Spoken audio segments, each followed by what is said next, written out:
Whistleblowing is currently a hot topic, especially with the extension of the Sapin II Law of March 27, 2022, which strengthens the protection of whistleblowers. From a societal perspective, first of all, whistleblowing demonstrates the importance that citizens, employees, organizations, and more broadly nations now place on ethics in professional practices.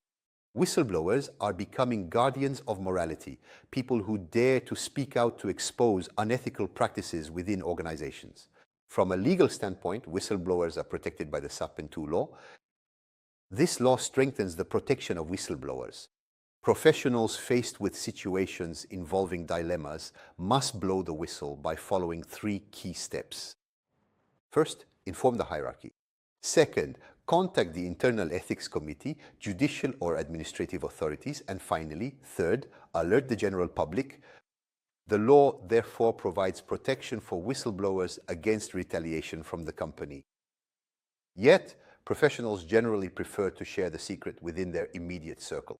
Blowing the whistle is seen as an act of betrayal. Individuals prefer to prioritize the quality of their relationships with stakeholders. In other words, professionals choose silence over disclosing the secret. The perceived risks of blowing the whistle are too great compared to the potential, even moral benefits they see in passing on the information. Our research shows that even if employees are aware of the existence of internal anti-corruption mechanisms, it remains difficult to get them to use these systems. Professionals are all too aware of the risks of damaging the quality of their relationships with colleagues, the risk of sanctions from management, or even obstacles to their career advancement. This is precisely why an extension of the Sapin II Law in March 2022 has completed the whistleblower protection system that was initiated at the end of 2016. The whistleblower can choose between making an internal report within the company or an external report to the relevant authority, the defender of rights, the justice system, or a European body.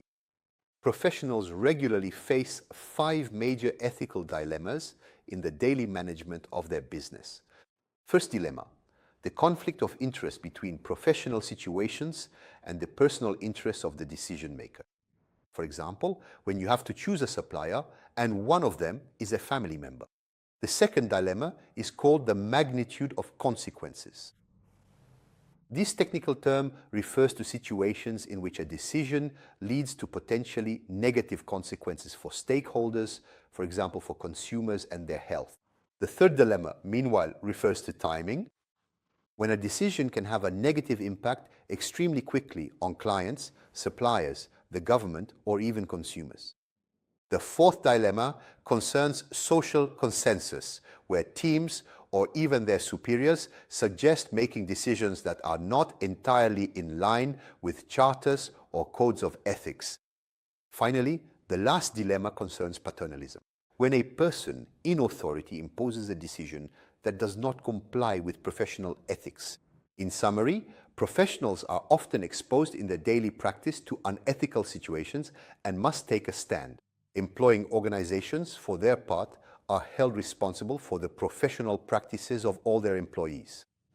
They must therefore comply with legal requirements, but above all, protect their image by implementing a set of measures that guarantee their ethics. Training programs must be offered and tailored to the multifaceted nature of ethical dilemmas, as well as to the various sensitivities employees may have toward these dilemmas. For example, recent graduates are prime targets for unscrupulous business partners. In conclusion, whistleblowing remains a delicate matter, but it is now regulated and protected by the extensions of the Sapin II Law.